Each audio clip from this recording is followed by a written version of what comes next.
Good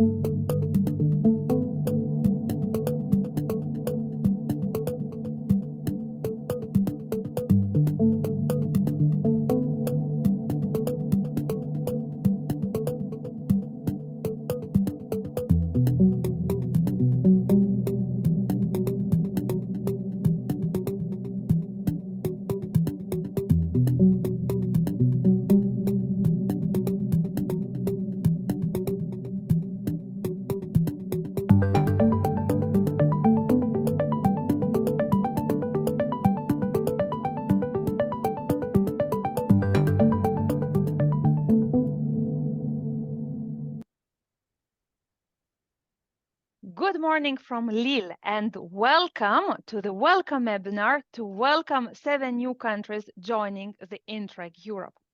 As you know, some of you know, if you are here, you know that from this year, Albania, Bosnia and Herzegovina, Moldova, Montenegro, North Macedonia, Serbia, and Ukraine can participate in the interregional cooperation program Interreg Europe. So this webinar is offered to our community to explain you what are the opportunities to cooperate with those new countries joining the program, and also to present you those new countries. During 1 hour and a half, we will have several moments where the program representatives will present you the program, and we will also be meeting representatives from the new countries joining the Interreg Europe program. My name is Irma Strauskaitė-Deny. I'm head of communication unit at the Interreg Europe program, and together with us today, we also have our program director, Ervin Siveris, to whom I would like to give a word to welcome you. Yeah, thank you, Irma, and welcome to all of you. We have 300 participants registered, more than almost 200 already online, and I see many more are coming in. As Irma said, this event is to inform all of you about the opportunities of the EU partner states joining. Irma mentioned already 7 EU partner states are joining. We are all excited to see them coming in and to see them soon in projects, see them soon in activities of the policy learning platform. It is for the 7 new countries a huge opportunity to tap into the good experience, the richness of what the other countries of the program already offer you. And as I said, this webinar today will give you, all of you, around information of what the EU countries are offering. Nico will explain what the program is offering. And the aim is at the end that, what I said at the beginning, that we want to see many of the EU countries, partners from the EU countries, using the opportunities of Interreg Europe, using the opportunities of Europe, of the interregional cooperation, profiting from the good practice, the good policies in other areas of Europe, and that we see many of you in projects, but also in the activities of the policy learning platform. My team is here this morning, and of course, the representative of the EU partner states, a warm welcome to them as well, to give you the information you need, to give you teaser, to cooperate, and I wish you a very informative event. And as I said, I hope to see many of you soon in person in one of the many events we are organizing in Europe. So all the best, and the floor goes back to Irma, I assume. Irma, thank you. Yes, that's correct, Erwin. Indeed, it's really exciting to see so many people joining us today.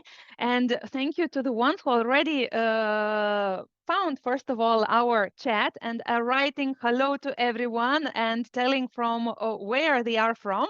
So the ones who are shy, do not be shy. Indeed, tell us from where you are following us. Leave a message in the chat.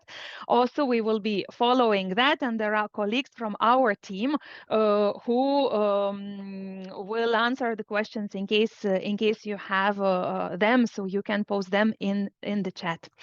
And now it's time also to welcome someone else who is very important for our program. It's our desk officer, Estelle Roger, who is working at the DG Regio, who was indeed together with the DG Regio supporting this initiative to extend the program territory to the new countries. So Estelle, the word is to you, also to welcome our webinar participants.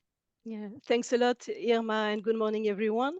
And happy to be with you online today. So my name is Estelle Roger. I'm from DG Regio, and I'm the desk officer for the program Interreg Europe. I have been following closely this further enlargement of the program Interreg Europe to 7 new countries with a positive outcome and with additional EU fundings for the new regions. These new partner states have already a strong experience in Interreg program. They are participating in other Interreg programs under the cohesion policy and cohesion policy concerns enlargement. And cohesion policy has a strong role to play in enlargement process and has played a strong role in previous enlargement to increase the capacity of these new countries and to catch up with other regions. And Interreg Europe is also there to increase the capacity building of all your regions and will offer opportunities to learn from EU peers and vice versa, of course. Knowing the program for almost 3 years now, I can assure you that you are in really good hands.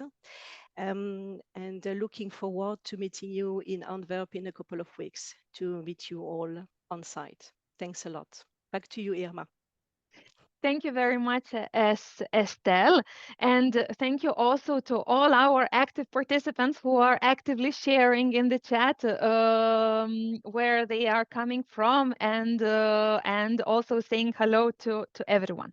Now, let's have, as you are so indeed active, we have a challenge, another challenge for you. During this webinar, we will offer to you to answer to some questions. And the first question now you see on the screen is how much do you know about the Interreg Europe program? And it's a single choice question. So you can tell us, you can say that you know really a lot and you have been already very active in many projects. You can choose the second answer, which is somewhat. I have been in a project or some events of Interreg Europe program. And the third answer is not much. It's one of my first Interreg Europe events. So let us know how much you know about the Interreg Europe program so that we can better indeed also adjust the presentations that are coming next in our webinar. Yes. I think you are active in choosing the answer, and we are ready to see what are the results. Yes, we can see results are that we have about 23% of people who say that they know a lot and have been in many projects. 38% say that they know a little bit, and we have about 40% of people that do not know indeed much about our program, and it's their first Interreg Europe event. Great. Then let's have a look what is on our agenda for today's webinar. The next presentation, in the next presentation, we will explain you really shortly what the program offers. And then we will start a tour of our 7 new partner states. We will stop in between, and we will also answer to you the questions we received before this webinar. And we had many questions about the partnership, eligible organizations. So we will spend the time talking about this, and then we will continue our tour to 7 new partner states. And at the end of our webinar today, we will also explain you what tools the program is offering to help you to cooperate and indeed network, because Interreg Europe, it's all about the networking, building the linkages with the other countries, institutions from the other countries. As you know, today we are using Zoom, so you already know that we have a chat, and this is where you can ask the questions. You can also see at the bottom of your screen all participants list. So this webinar offers you an opportunity also to send a message to some particular person of this webinar. This webinar will be recorded and we will share all materials available. So if you miss something, do not worry. You can then watch recording once more, and indeed that will remind you on the information we are communicating today. You already saw myself, you saw our program director, you saw our desk officer, Estelle. There are a few more people involved in the organization of this webinar today, and it's important to mention them. It's from communication team, it's Petra, Hannah, Julie that are behind the scenes. We also have Ruta from the finance team and Anna, who are monitoring what is happening at the chat. So, for the active contribution, our next speaker will be my dear colleague, Nicolas Songet, who is for the program for a very, very long time. And it's the person who probably knows the program best. So who is here with us today and present you in brief Interreg Europe and the cooperation opportunities. Nico, the floor is yours. Thank you very much, Irma, for this nice presentation. You put a bit pressure on my shoulder now. It's true that I've been a few years in interregional cooperation. Well, good morning to all. It's a real pleasure for me to be there in this welcoming webinar. And I'm also very happy to see more than 200 participants. When preparing this webinar, we were wondering how far we have to go in the presentation of the program, but I thought that almost 70% of the persons are either quite new or know somehow what Interreg Europe is about. So I think it's quite useful, very briefly, of course, this is not the core objective of today, but briefly to remind you a bit of what Interreg Europe is about. If you look at the overall picture, where Interreg Europe stands in the cohesion policy, you realize that Interreg Europe is part of what is called the Strand C, or the interregional strand, where you have 4 programs there. And this may be interesting for you already to see that this is not the same strand as cross-border. You may be quite familiar with cross-border programs, which are everywhere in Europe. And also, it's also quite different from the transnational strand. If you look a bit more in detail on this interregional strand, and specifically Interreg Europe, if you don't mind, Petra, going to the next slide, you realize that this program is quite unique. And it's quite unique not only due to its geographical coverage, as you know, but it's quite unique also due to its overall objective, which is defined in the regulation, which is quite ambitious. And you see it more or less summarized here on the slide. We are there, Interreg Europe is there to improve regional development policies through identification and transfer of good practices among EU regions. So this may sound a bit abstract or vague for you. In fact, it's very, very easy and very straightforward to understand. This program is there to help policymakers, in particular local and regional public authorities, to find new solutions to their challenges by exchanging with others. And as you know, in Europe, most of the local and regional public authorities, they face similar challenges, whether it's related to saving CO2 emissions, being cleaner in the environment, helping SMEs to be sustainable, promoting social inclusion, for instance. So there's a lot of experience in Europe, and Interreg Europe is there to really optimize and share this experience with everybody. We insist a bit on this rationale. Petra, if you don't mind coming back, I'm a bit too long maybe on this slide. We insist a bit on this rationale because it means two things. It means that this program first is primarily dedicated to public authorities, to policymakers, the organizations that are in charge directly of regional development policies. And secondly, we are, I think Estelle has mentioned it already in the introduction, we are a capacity building program. We are there to support exchange of experience.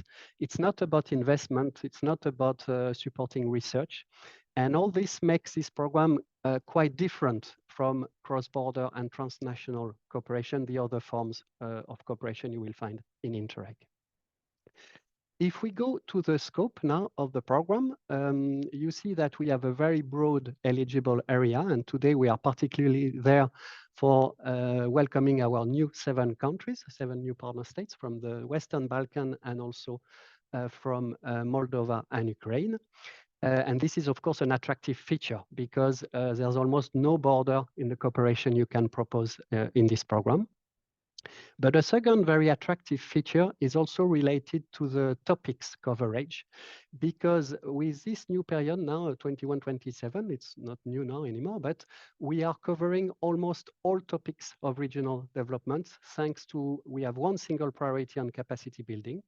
And as you saw reflected in these icons, the 6 icons, this capacity building can apply almost to any topics of regional development. So for the regions, for you, future beneficiaries, this is also a very attractive feature because it's very, very likely that the program can answer to your need in your region.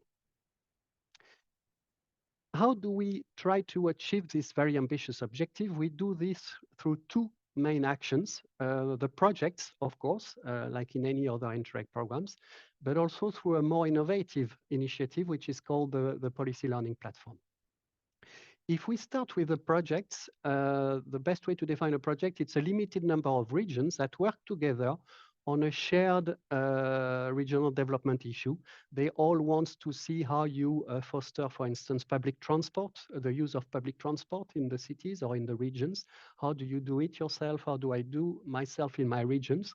And through this exchange of experience, these regions have 3 years to learn from each other, to transfer practices, and to improve, in a way, their public intervention in that domain.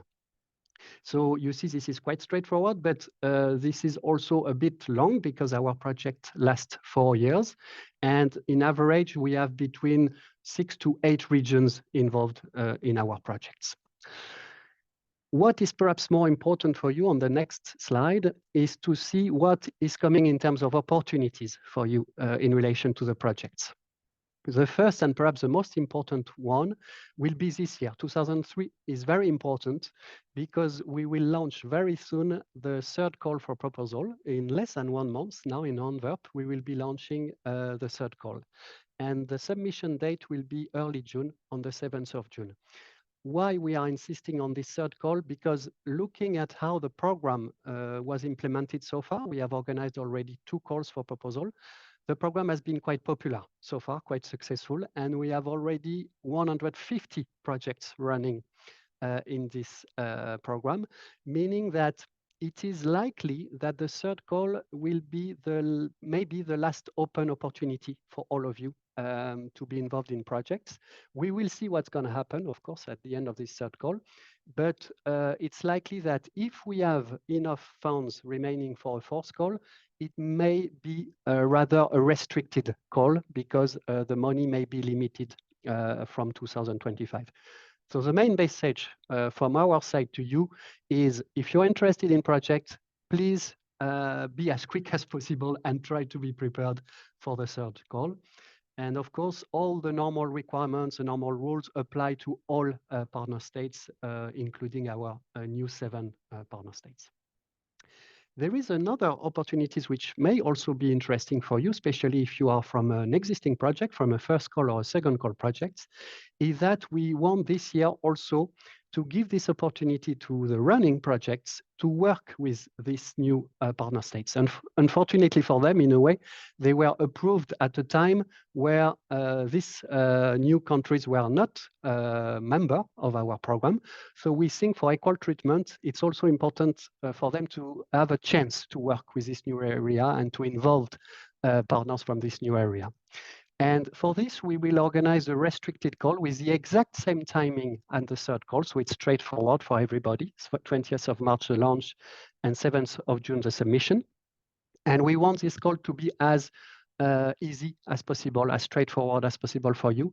So for instance, we will use what we call the request for change procedure, which is already exists on our monitoring system. So there's no need for a new application. It will be quite easy to propose this extension to the new countries. The call also proposes a maximum of 2 additional partners per project. And there is also a kind of financial incentive for the running project. They will also be able to increase their existing budget outside, of course, the additional budget from the new partners. They will be able to increase it by 3% also because there's more coordination, there's more partners involved. So we hope this will also be an incentive for you to apply to this call. If I go now to the second operation we are supporting, that's also where Interreg Europe is a bit unique because I think we are the only Interreg program proposing such an operation, which is called the Policy Learning Platform. And the idea of the platform is very simple.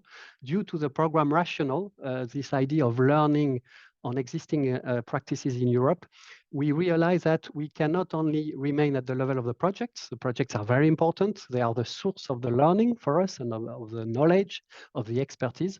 But we would like and we want this knowledge, this expertise to be shared with anyone interested in Europe. So it's really to open up the benefits of the program to anyone. And you do not necessarily have to be involved in a project to benefit from the program. And the way we do this, the Policy Learning Platform offers 3 kinds of services. The first one, which is done by other programs, I think also, is to have access to knowledge. We publish a certain number of publications like Policy Brief.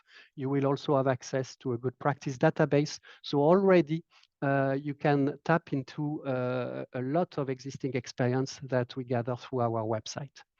But we go beyond this. We also provide access to people, and this is done through thematic events that are very regularly organized. It can be workshops, it can be webinar on very specific topic. So there also you are more than welcome to join this kind of events where you will be able to meet other people, other peers, and hopefully learn also from them. Last but not least, we have the most elaborated services, which is also to have access to expertise. And here it's a really demand-driven services. We start from your need, from your issue in your region. You may face a specific challenge related, for instance, to social inclusion. Then you can apply either to the peer review, to the matchmaking, or write us a question through the policy help desk. And we will try to accompany you in this demand, try to bring you peers and expertise to answer the problem you face in your region. What is good news for you is that all the platform services are already available to the new partner states. And all these services are available through the website. So it's quite straightforward. You simply need to have a look at our website. You will find the access to the knowledge. You will also be able to register to our events and to access the expert services as long as you are a member. So the last point for me also is a strong encouragement for you to become a member of our community. You can do that by connecting on our program website. This is mainly what I wanted to present on my side. I hope it's clear, and I'll come back, I think, a bit later. I give the floor back to Irma then. Yes, thank you very much, Nico, for your presentation to present the program. I can see there are several questions also in the chat related, and that goes be asking us indeed how to connect with the partners, what would be the best ways. Just to reassure you that we will cover those those points at the end of our webinar, and we will present you all the tools. And also my colleague Nico will be back to answer your questions in relation to the partnership. Nico, do not run because you were talking indeed about, you presented indeed what are cooperation opportunities within our program. And you talked that it's possible to join the third call for project proposals. It means to join a new project. It's possible to join the running project. It's possible to use the policy learning platform services, and it's possible to do something else. So we have a question for our webinar participants on which of those cooperation opportunities would be of their interest. Now, all of you should be this question on your screen, and please let us know what interests you most: joining new projects, joining running projects, or using the policy learning platform services. I guess you were active and managed to choose your answer. Let's maybe have a look on what opportunities are of interest. And indeed, it also was possible to choose several of those opportunities, because if you are joining the project, you can also use the policy learning platform services. It's open to everyone. Yes, so the results are that 79% of the ones who answered to our question say that they are eagerly looking forward to join the new projects, who are interested in the third call. 60% are interested to join our running projects, and 42% are also interested to the policy learning platform services. And only 1% say that none of those are of their interest. Probably it was our director who answered because he didn't need to choose any of those answers. I'm joking a bit. Nico, any comments on the answers we received? Not specifically, perhaps interesting to notice that the third call is very popular and very successful. So that's the reason why we can only repeat the message that this is maybe the last open chance for being involved in projects. So we really encourage you to follow us. There will be a lot of events to help you in preparing this third call. That's my main comments. Thanks. Yes. Thank you, Nico, for your presentation for now. We will talk then a little bit later. And now we will go to the new chapter for this webinar, and we'll start a tour around the new partner states. We are very, very glad that today, together with us, we also have some representatives from our new partner states, and we will soon talk with them. We also, as the program, worked on a very exciting project together with a communication school based in Paris, and participated indeed in the marketing challenge project with the students. Students that study communication were divided into 7 groups, and they did a research about the new countries that are joining the Interreg Europe program, worked on the scripts, and one of the tasks was to create short videos, which afterwards we finalized within the communication team. So during this webinar, it will be a premiere for all of us to see what results we generated with the students, who prepared indeed the short clips to present all the new countries joining the Interreg Europe program. And now we will start a little bit like a Eurovision. We will travel to those countries, and it's my pleasure to welcome Serbia. From Serbia, we have Ivana Davidovic, head of the section for interregional cooperation programs and EU territorial strategies from the Ministry of European Integration. Hello, Ivana. Hello and good morning. Actually from Zagreb. So we are we are showing that we are cooperating all the time at the moment. Most of us are here because we're at the MC of a transnational program. So I would like to greet everyone and to say thank you, first of all, for making us feel very welcome already. This is on behalf of our institution, which is coordinating all the programs that we have been cooperating in for many years. And now we have actually the 3 new programs which I have now taken over.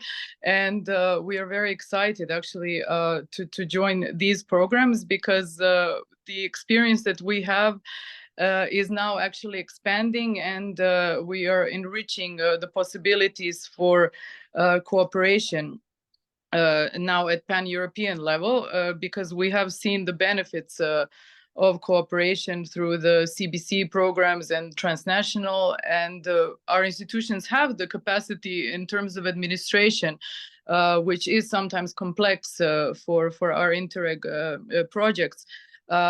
So this, I would say, is already a benefit from our side, but now we will actually look forward to this opportunity already in March to pair up our institutions with colleagues from the other European countries and to create better policy solutions. Thank you, Ivana. It's really great to hear that, first of all, you are very glad to join the Interreg Europe program, and secondly, that you already have a lot of experience implementing the cross-border transnational programs, and indeed with the Interreg Europe that opens up to your country as well as the other 7 new countries, those wider opportunities to get connected to any region in Europe. Do you have any specific expectations for your public authorities, maybe on some specific topics they should work on, or you see that are important for your country? Mm-hmm. Yes, we actually have a lot of support in many ways for building up capacities for cohesion policy implementation, and we feel that this program is actually something that really adds value in a specific way because the fact that it's very tailor made, because you really offer the services that everyone can adapt to their needs, which we really think is a great value. If an institution has a certain let's say challenge that is very current or very urgent, they can access the peer-to-peer learning through the platform. They can get thematic experts to help them with this problem.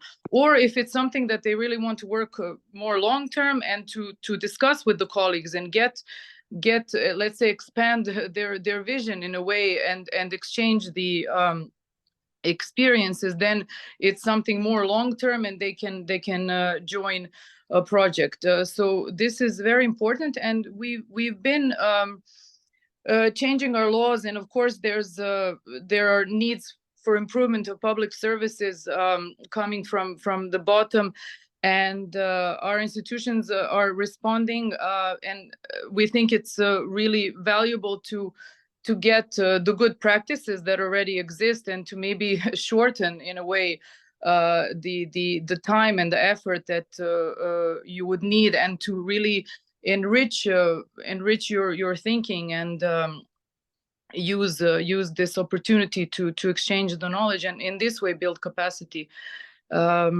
We have the growth plan. Maybe you have heard that it's a big plan that will increase opportunities for cohesion and economic development in our region, and it's they say, it's something that will bring the benefits of membership even before membership. But in a way, we really feel that these programs like Interreg Europe are allowing this to happen, through the cooperation, because we do need support on implementation of the smart specialization strategy. We have it at national level. We have a lot of now new territorial strategies which are integrated. So just having this possibility to have an integrated and strategic approach to policy making is also very useful.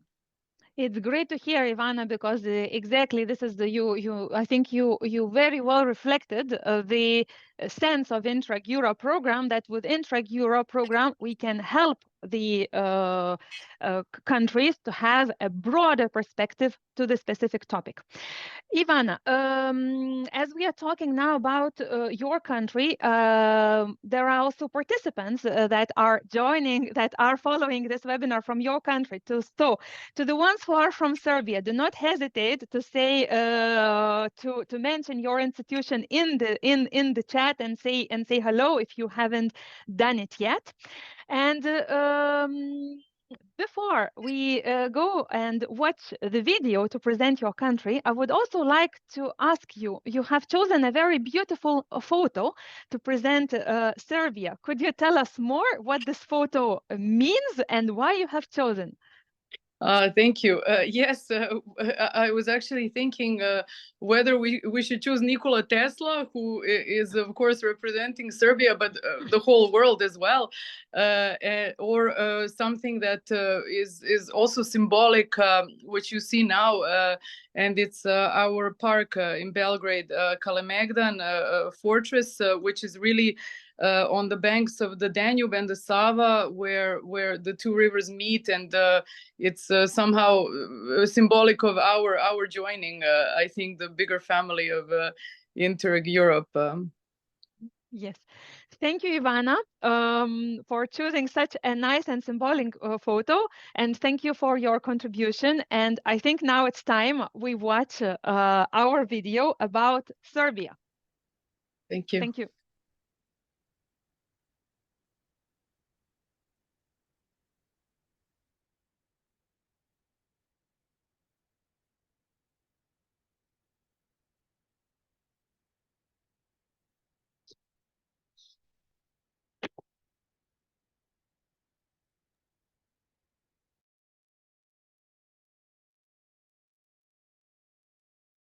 We see that there is no sound for the video, so we are trying quickly to fix this problem. Diverse social gatherings.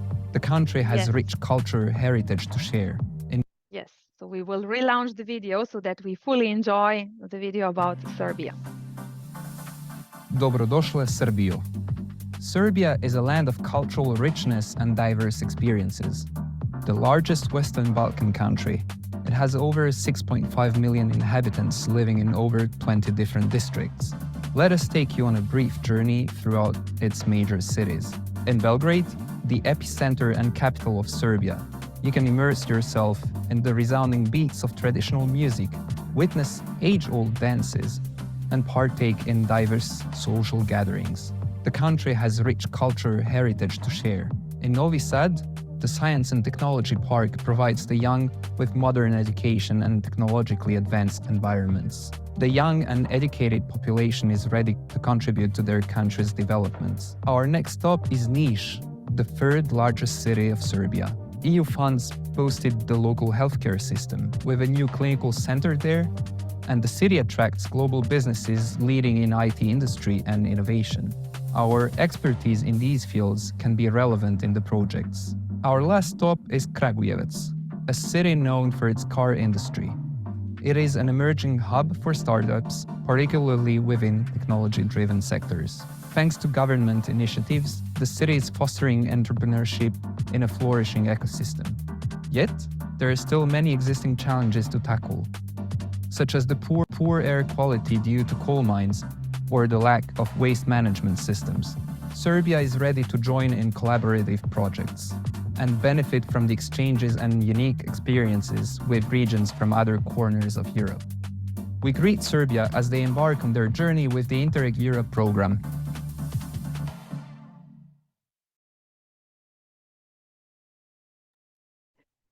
So, Now you know about Serbia, and we are ready to travel to the second country that joined Interreg Europe program, and that will be Albania. From Albania, I would like to greet Rando Kote, who is a representative indeed of our program in Albania. Hello to you, Rando. Hello, good morning, everyone. Hello, Irma. Thank you for welcoming.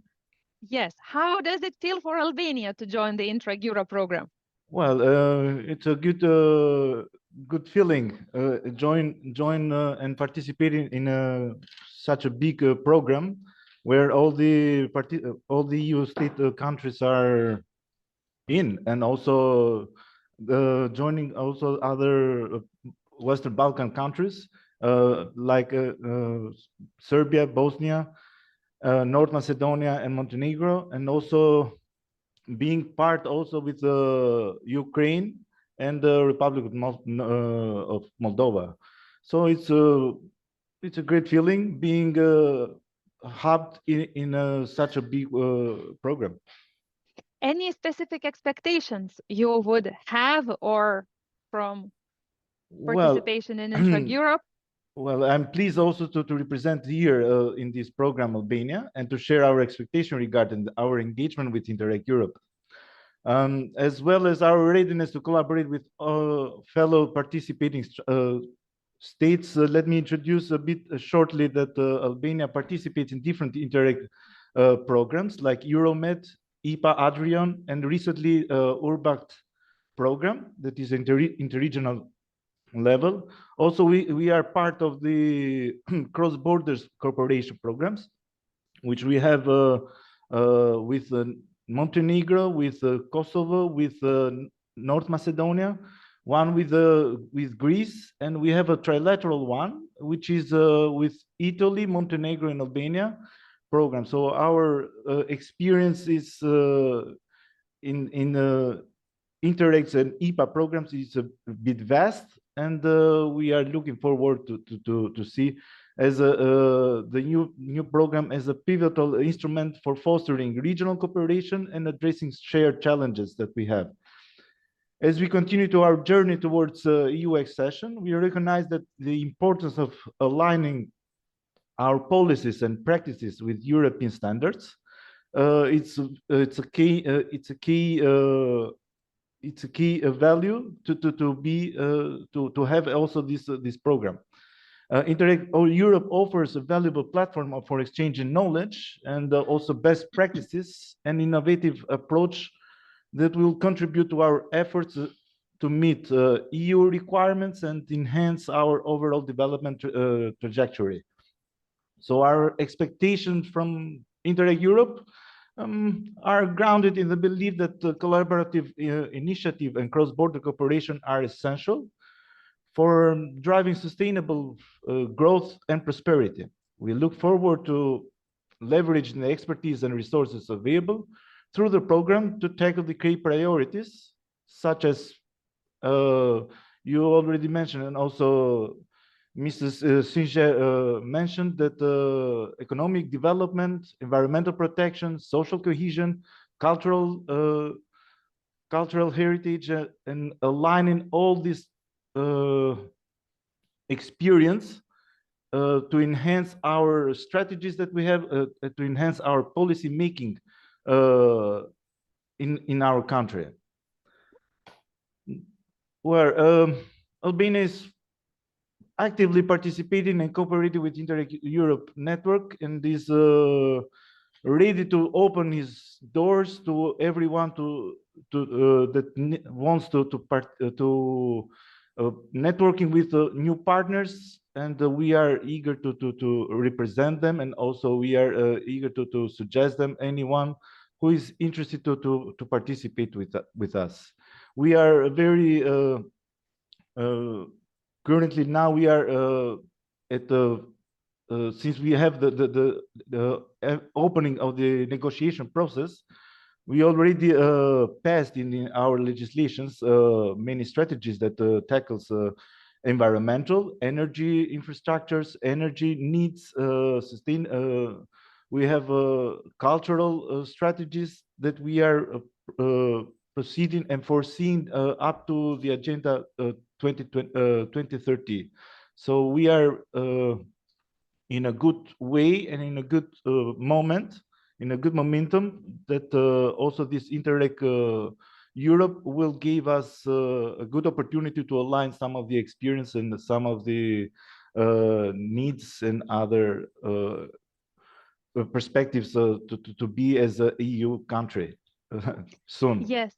Thank you, Randa, very much for this very good introduction. You touched up one very important point for the program, saying that you are also there to support anyone who wants to cooperate with organizations from Albania. Indeed, in Interreg Europe program, we have national points of contact established in all countries that are part of Interreg Europe. So like in Albania as well. So if someone is interested in specific support from specific country, on our website, all those contacts can be found. And indeed, the local national points of contact can be contacted for support or advice. I think now, after this very nice introduction, we are ready to watch also the video about Albania. Do you agree? Yes. Mirdita Shqipëri. Albania is a hidden gem that deserves to be discovered. Situated in the Western Balkans, Albania is home to nearly 3 million people. The country, divided into 12 counties, is nestled between majestic mountains and the idyllic beaches of the Adriatic Sea. In Albania, where past and present collide, tourism plays an important role. Rich culture thrives and landscapes inspire awe. From ancient ruins to sun-kissed beaches, Albania unveils a world that wants to be discovered by the rest of Europe. Agriculture is the pillar of Albania's economy, providing sustenance, export revenue, and a deep-rooted cultural identity. Manufacturing is important for the economy of the country, with textile, clothing, and footwear production playing an integral role. It also extends to metal products, chemicals, and processed foods. Mineral wealth, chromium, copper, iron ore, and nickel fuel Albania's mining sector with possibilities of export. Albania's energy comes from hydropower. The Drane River supplies the country with hydroelectricity. Albania is also exploring solar and wind power. Warmest greetings to Albania, and welcome to the Interreg Europe family.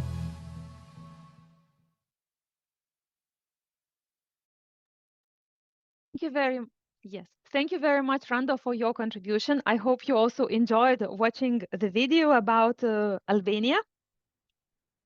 Yes. And now then we are ready to travel even to another country. And I would like to welcome Zujka Zmejowska from the Secretariat of European Affairs from the north of Macedonia. Hello. Hello. Hi, Irma. How are you today? Well, I'm doing fine, a little busy. It's a very hectic week, lots of happenings, lots of meetings, connecting to other programs as well. But I'm happy for the invitation to participate to this event, and very pleased to be today with you and all of the participants to this event. And I hope that they will find our introduction triggering, let's say, in regards to their interest to include us or to cooperate with us in the ongoing and future projects through Interreg Europe. And could you then tell us, is North Macedonia ready for Interreg Europe?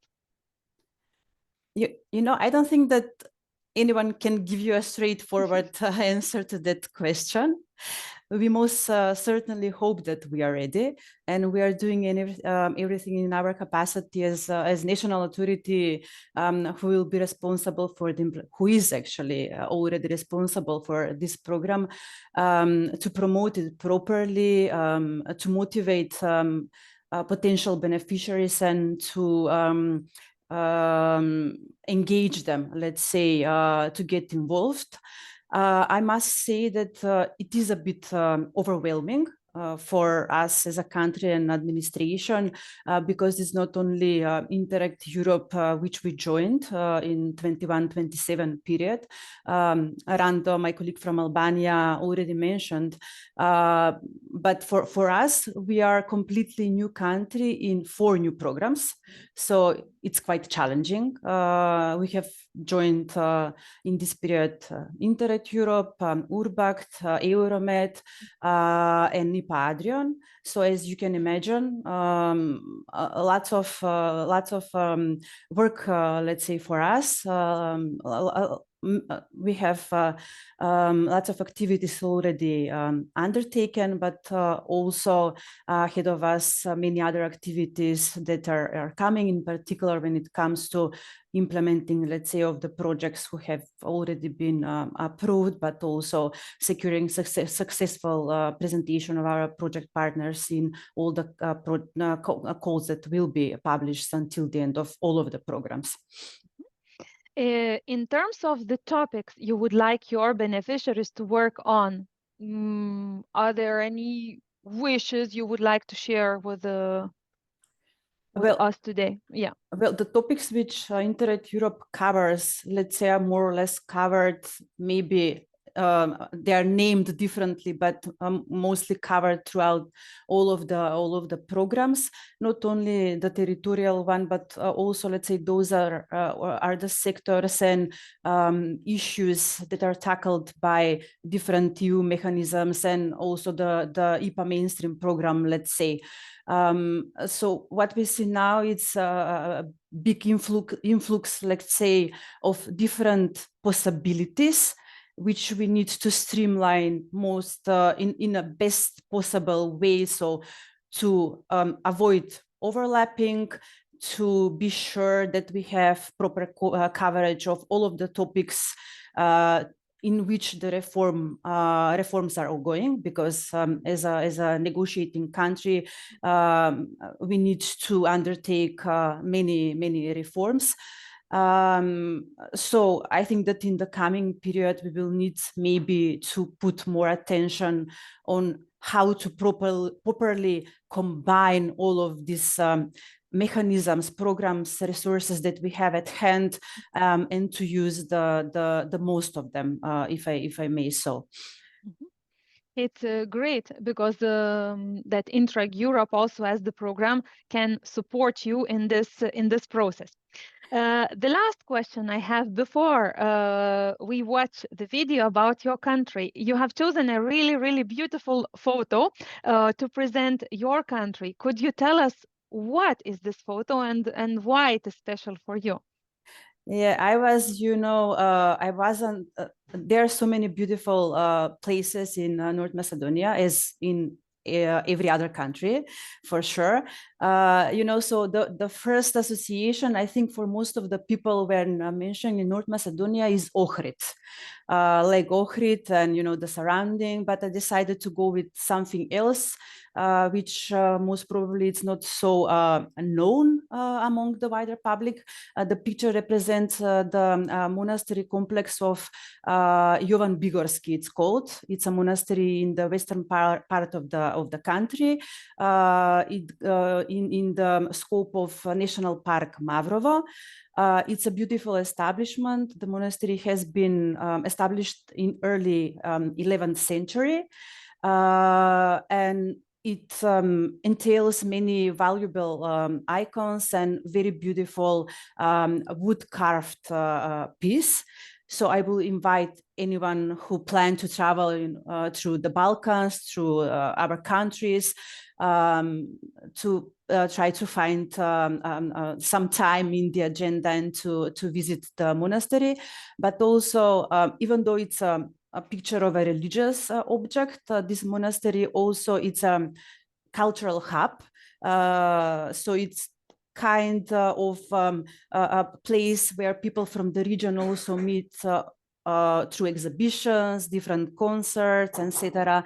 So it presents also the regional, let's say, dimension of our cooperation, of our region, and etc. Thank you very much.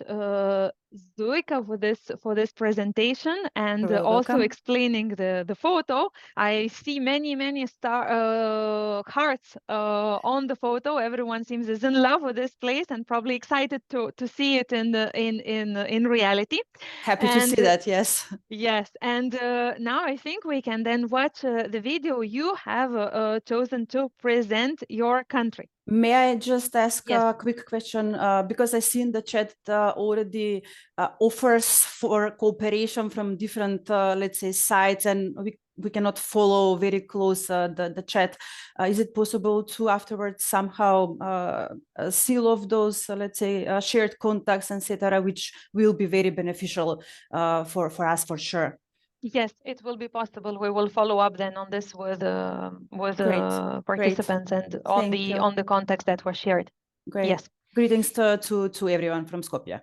Yes. Thank you very much, and let's watch Thank then you the as video. well. Bye.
I hope you enjoyed to see really beautiful views from the North Macedonia.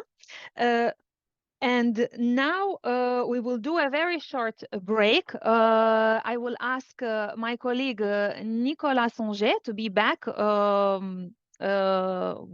us now and to answer indeed the questions we received through the registration form, because many of you were asking about the project partnership, specific rules we have. So Nico, I give a floor to you to cover all those important points that our webinar participants asked us prior to this webinar.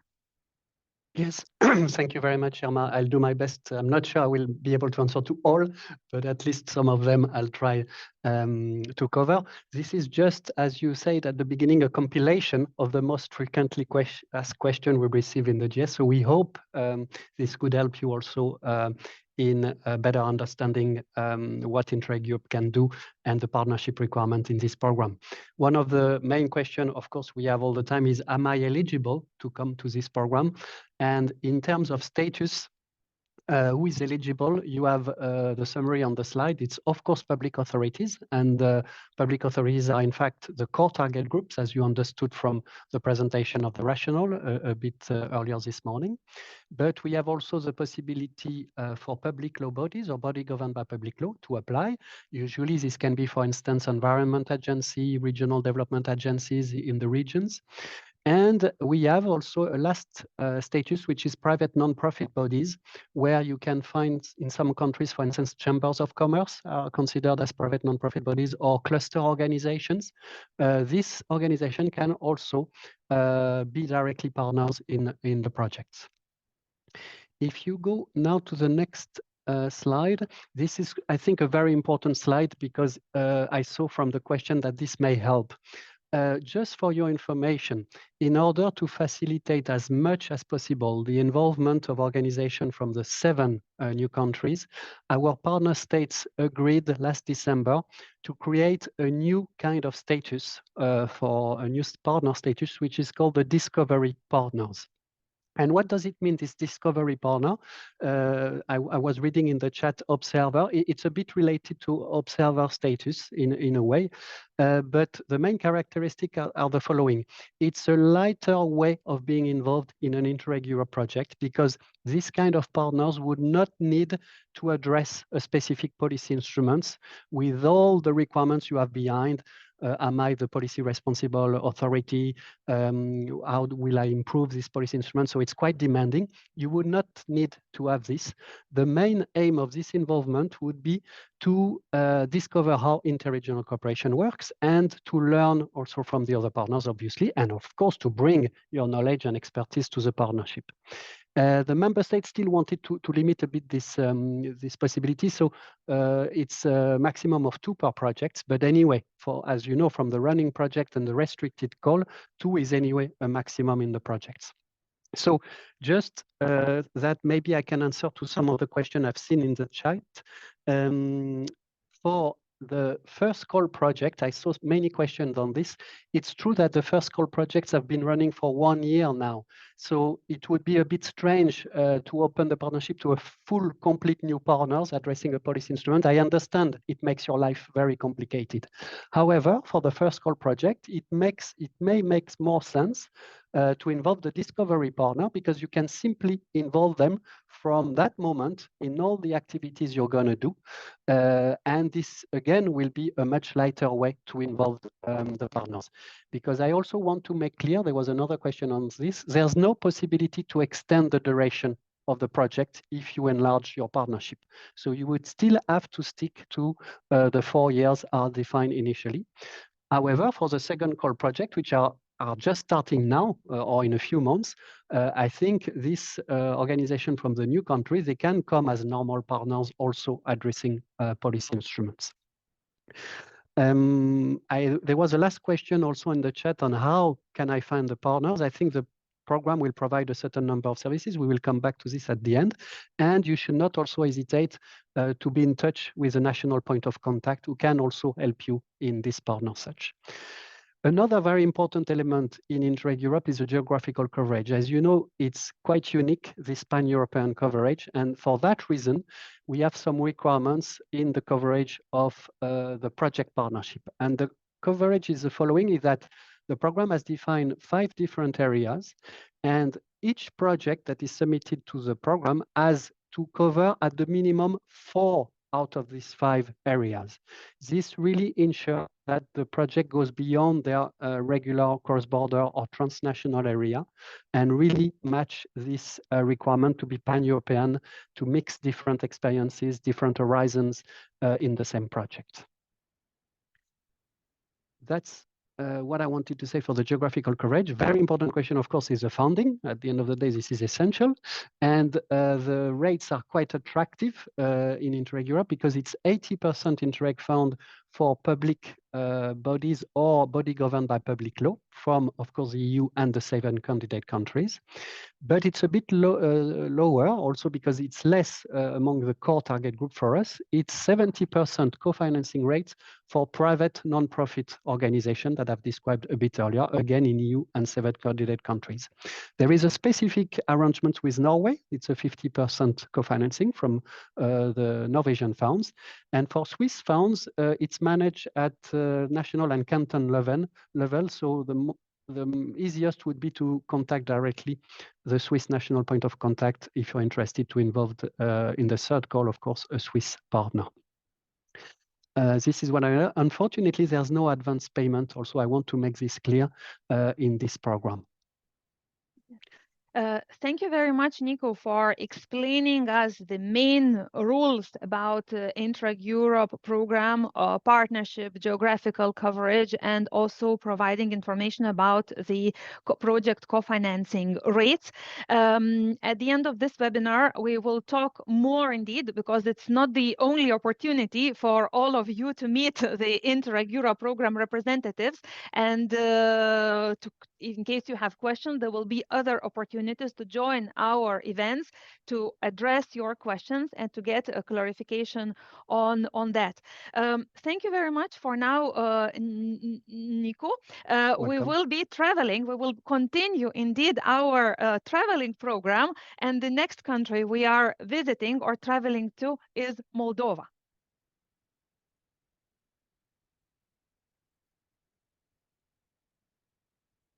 Yes.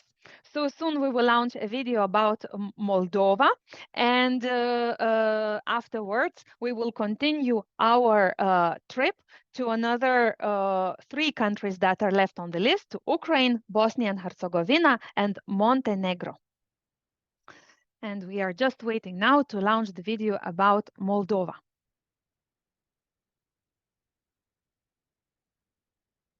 Yes. It seems we have some few technical issues to launch the video, so I will just check.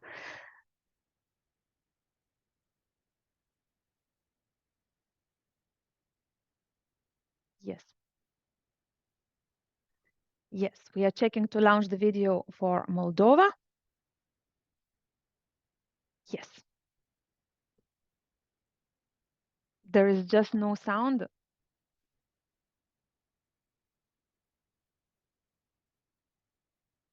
It's always challenging when we have a lot of video production and different inserts. Not everything goes as we planned, but we are just checking to fix it very, very quickly.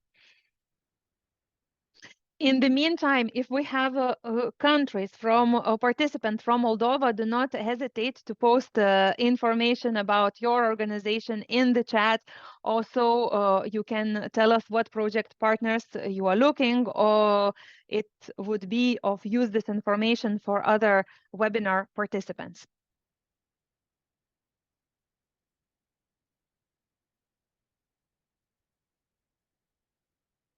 Yeah, we still do not have the sound.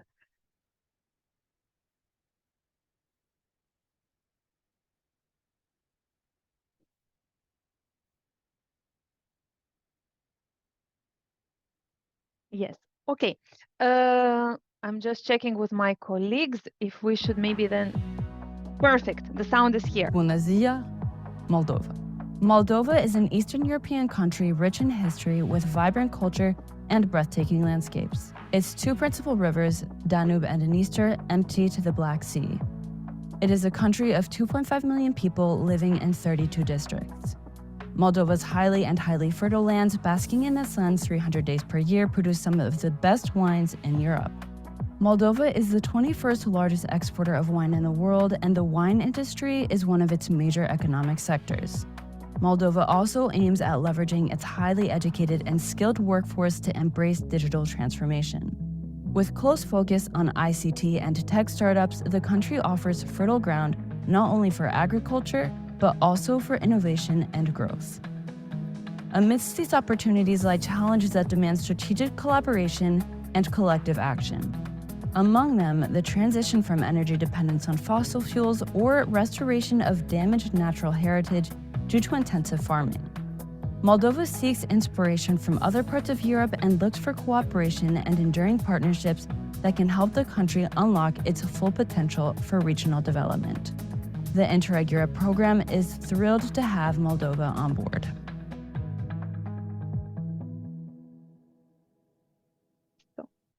It's great to have Moldova on board. Today, we do not have a representative from Moldova to talk, so we will travel now to the next country we have, and it's Ukraine.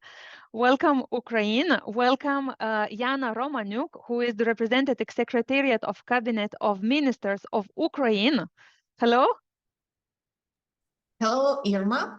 Hello, dear participants. Hello, colleagues. I'm happy to be here and nice to see you all today. And please share our picture on the screen.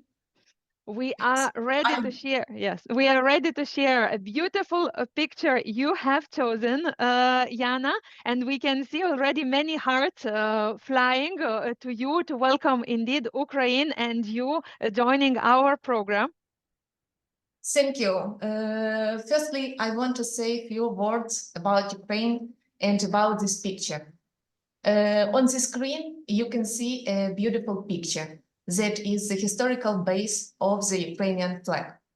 It's a yellow wheat field and a blue peaceful sky.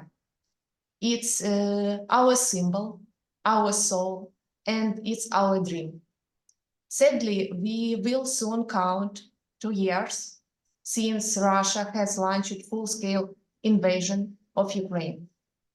Enemy missiles are flying in our sky, bombing our people, our cities, and Russian soldiers are burning our wheat fields. But, however, in such difficult times, we fight, and our ambitious and brave people are ready to create, to develop, to implement something new, to recover our country and to build partnership. Last year, Ukraine became a part of Interreg Europe family. We as national authorities see a high interest of our potential Ukrainian partners. This showed through active participations in info days and other events in the framework of the program.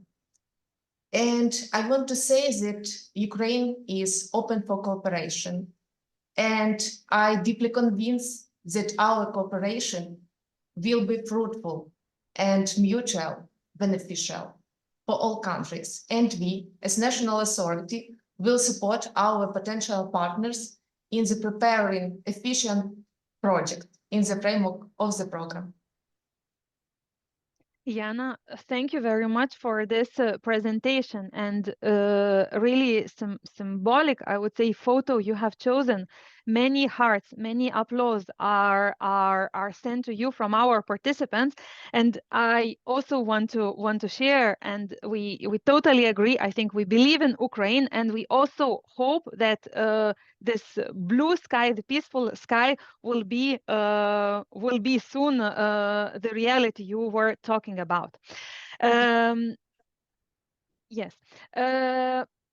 I would like to thank you Yana, for this, and then to invite everyone to check the video about Ukraine. Ласкаво просимо в Україну. Ukraine is a nation at the crossroads of Europe, where history and resilience shape the spirit of its people. Over 33 million people live in its 27 regions.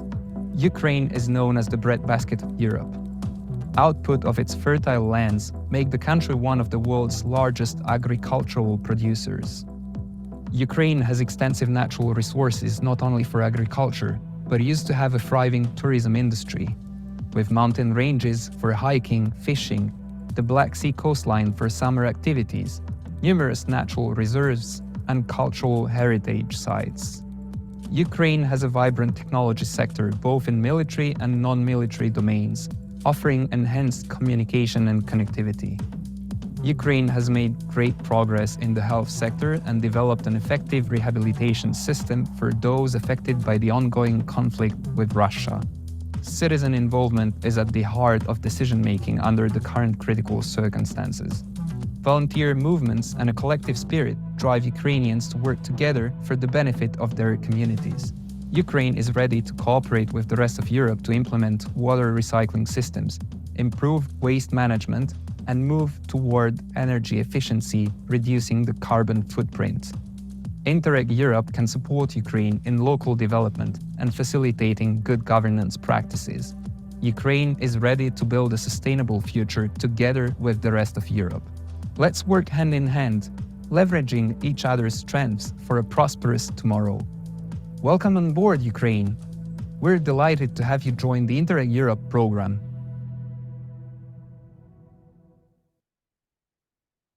Yes, welcome on board Ukraine.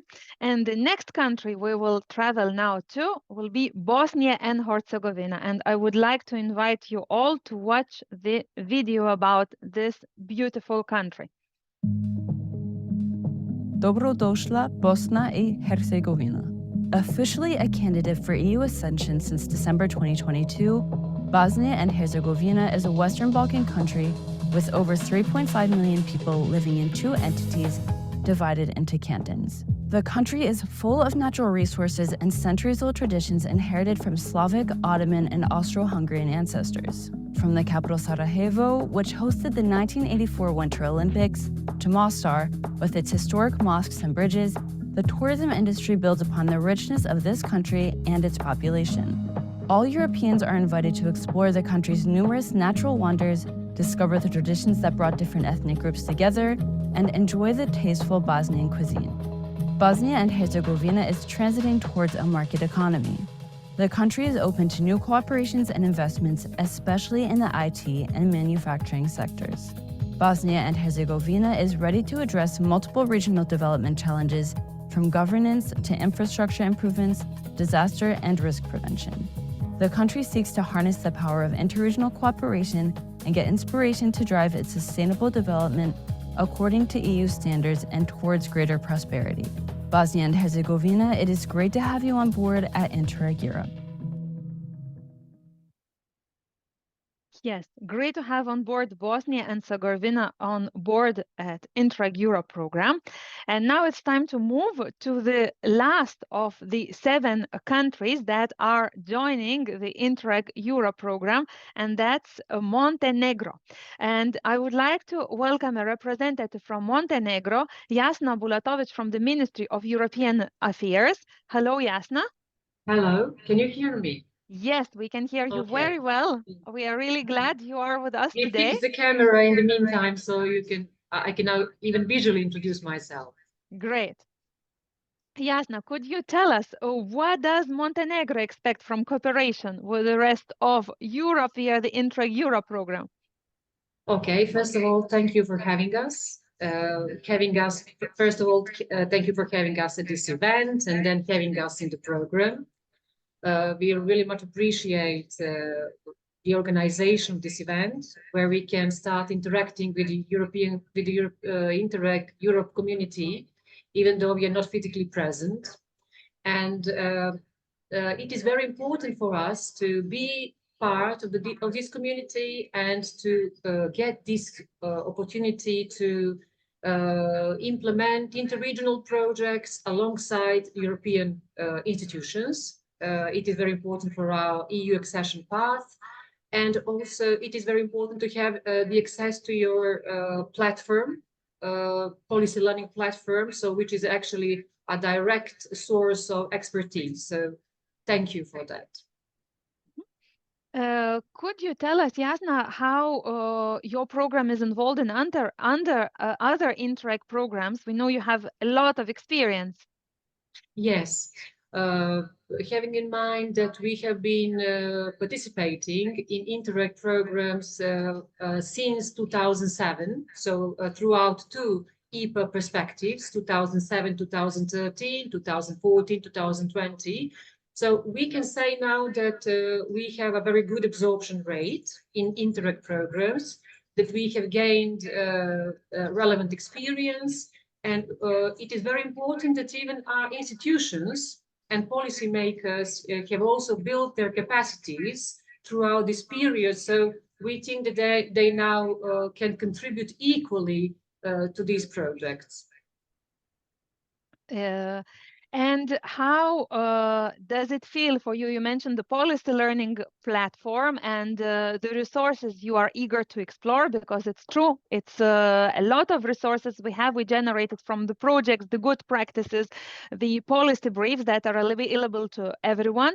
How do you feel, how organizations from Montenegro feel about joining the running projects and the new projects? Are you also excited in the same way? Yes, we are really even overexcited, but still we don't have enough information. So as you know, so we are like a newcomer to this program and to this whole Interreg Europe story. Our colleagues have already organized an info day. It was actually last year in November, December. So we have some basic information, but we need now more details, more in-depth insight, let's put it that way, because we are now to join the third call and to possibly join running projects from the first and second call. So we have contacted our institutions. They are partly informed, but we are still a long way to go with this. Okay, good to know that. And it's good also that after the video we will see about Montenegro, we will afterwards with our colleagues present you what are the upcoming activities from the program to support the new countries to join the project and also the policy learning platform activities, because there is a lot what the program indeed can offer in this sense. So thank you very much for your presentation. And now let's watch a short video about Montenegro. Okay. Dobra došla, Crna Gora. Montenegro is a Western Balkan country which committed itself to becoming an ecological state in 1991. It is a country with a diverse population of over 500,000 people living in 3 regions. The official use of multiple languages fosters a cultural coexistence that adds vibrancy to its national identity, rooted in centuries-long history. Montenegro is referred to as the Pearl of the Adriatic for its stunning coastline and various UNESCO World Heritage Sites. The nation ranks among the top 30 global tourist destinations. It is a competitive and dynamic destination with a strategic commitment to sustainable tourism and a place with one of the richest biodiversity in Europe. Over the years, the nation has transformed, investing in infrastructure, especially in the energy as well as water and transport sectors. Now, Montenegro is ready for projects fueling economic growth, focusing on key sectors like tourism and high-tech industries. It is ready for inspiration from the rest of Europe to elevate education and reduce unemployment. Let's pave the way for the country's radiant future together. Welcome to the Interreg program Montenegro. We are glad to have you join us.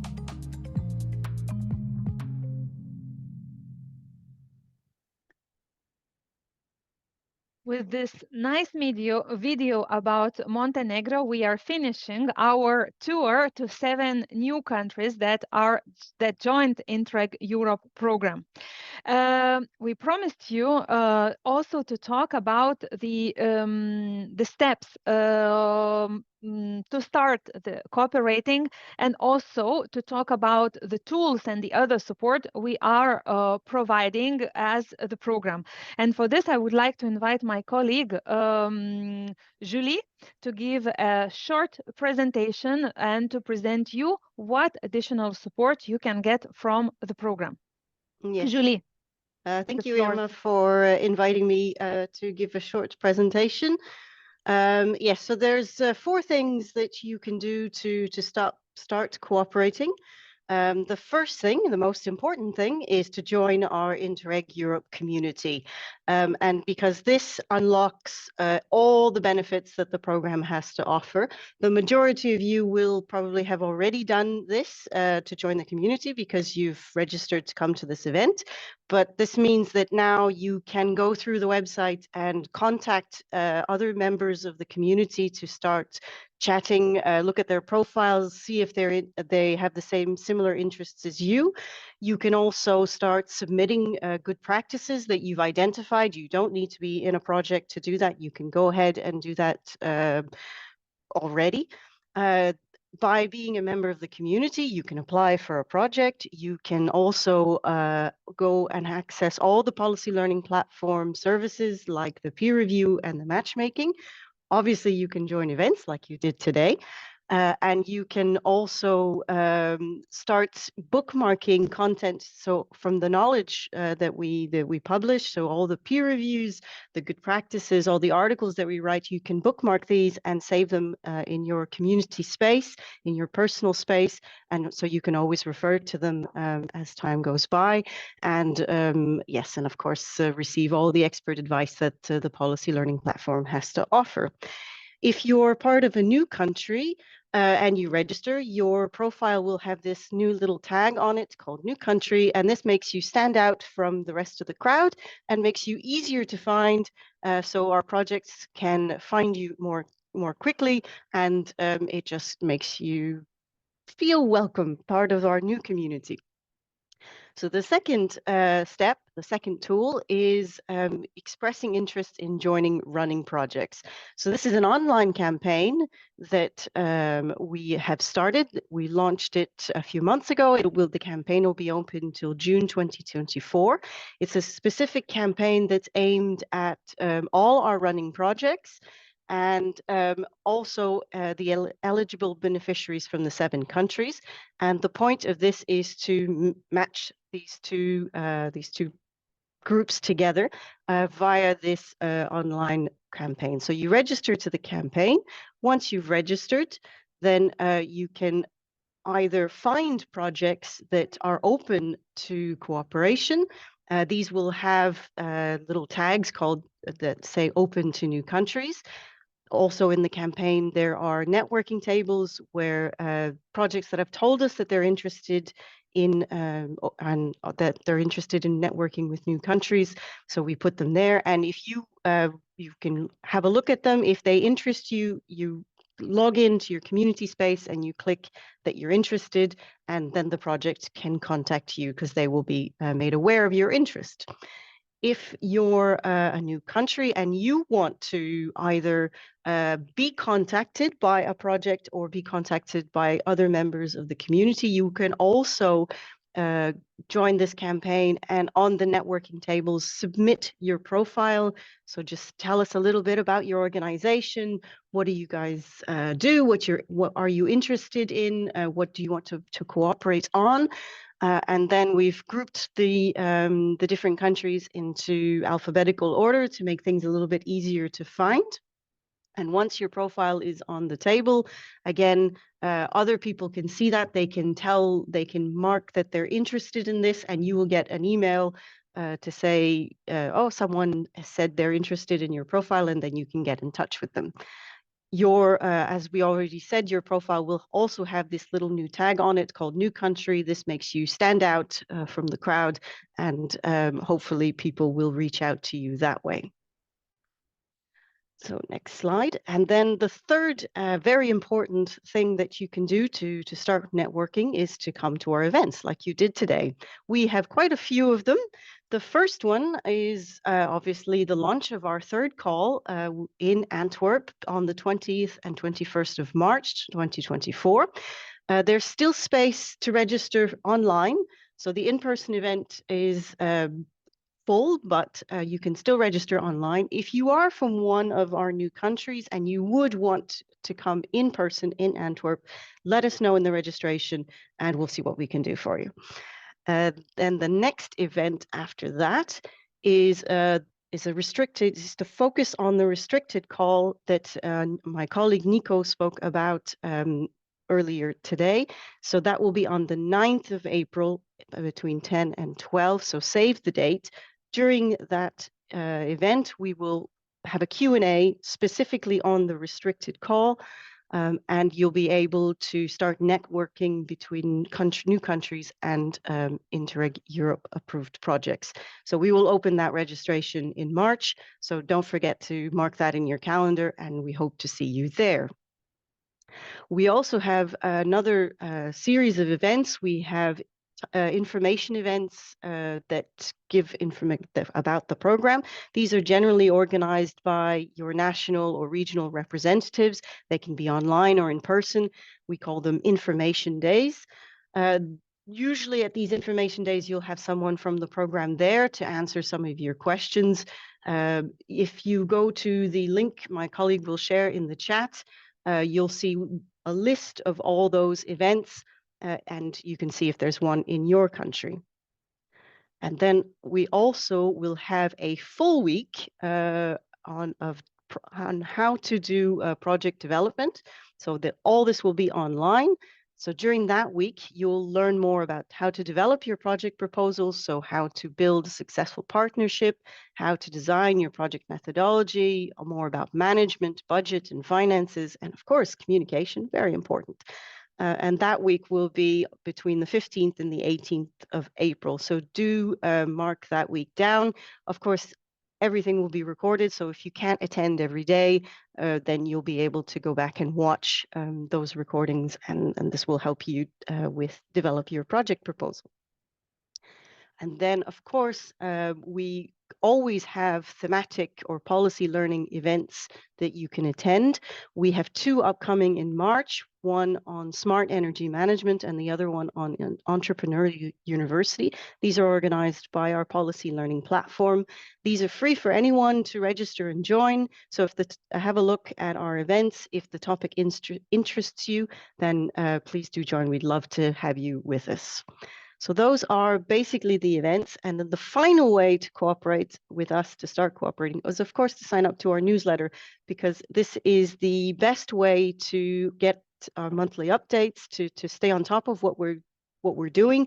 There's a lot going on, a lot of new things going on at Interreg Europe these days. So the best way to keep track of it is to subscribe to our newsletter and to stay on top. So don't miss anything and subscribe. Thank you. Thank you, Julie, for this very good presentation and a summary on what we need to do and what next points to take. We are about to finish this webinar, and now on the screen you can see a short form to give us feedback on this webinar. But just to remind, the key points on the steps to take from what Julie was talking about. I think it's clear that the two steps you should take: subscription to our newsletter, signing to the community. Like this, you will get a full access to the program services and the news. And then I think it depends on what pathway you wish to take.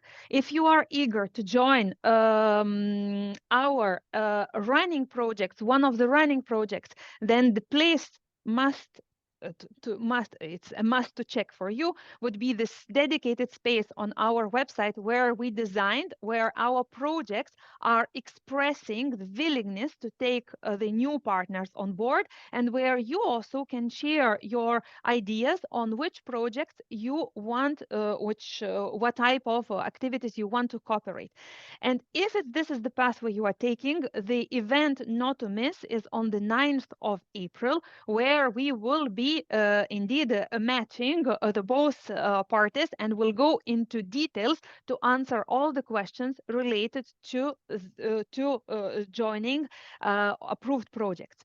If you are interested in the third call, in the new project, the place to be is Antwerp, 2021 of March.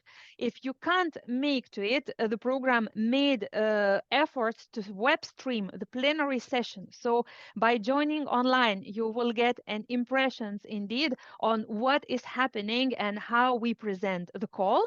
For sure, it's not the same experience, because on the spot, there will be a lot of networking sessions happening. However, you as a non-participant, you can also see what networking discussions are happening on the spot. You can also see who is hosting them, and through the event website, it would be very easy for you to express your interest if you see there was some interesting topic that was discussed indeed in Antwerp. And it's a very good way to make indeed connections with people who have already some ideas and that might match the topics you are working on. And then if you go to another step and say, yes, I'm motivated, I'm joining the program, and I want to apply for the project during the third call of project proposals, then you can sign also for the specific week, training week, where we provide a dedicated support on how to prepare the application form. And in addition to that, we are also running the Q&A sessions during this time period to explain you and to answer to your questions. So I think now you know indeed how engaged our program is, and we are really all for you. A successful integration of the new countries to the program, a successful we are eager that the new countries will be joining our program activities. So our warm welcome once more to all the participants and the new countries and community members coming from Albania, Bosnia and Herzegovina, Moldova, Montenegro, North Macedonia, Serbia, Ukraine. I think after this webinar, our community is motivated to work with the partners from those countries, and we are impatiently looking to see the results on the fruitful partnerships that will be made within the Interreg Europe program. With this, we are ready to close our webinar. Thank you, Julie. Thank you to everyone who was contributing. Thank you to Nicolas Sanger, my colleague. Thank you to our director, Erwin. Thank you to Estelle, who was here with us. Thank you to all representatives from the new countries that were together with us today and eagerly shared impressions about their countries. To Ivana, to Randos, to Zuika, to Jana, to Yesna. Thank you very much to all of you. Thank you also to our communication team who was running the webinar, to Hannah, to Petra, and also to the colleagues that were involved to answer your questions in the chat, to Ruta, Anna, and everyone else who contributed. We wish you a very good day, and we wish to see you all actively involved in the Interreg Europe program. Bye-bye. Bye-bye.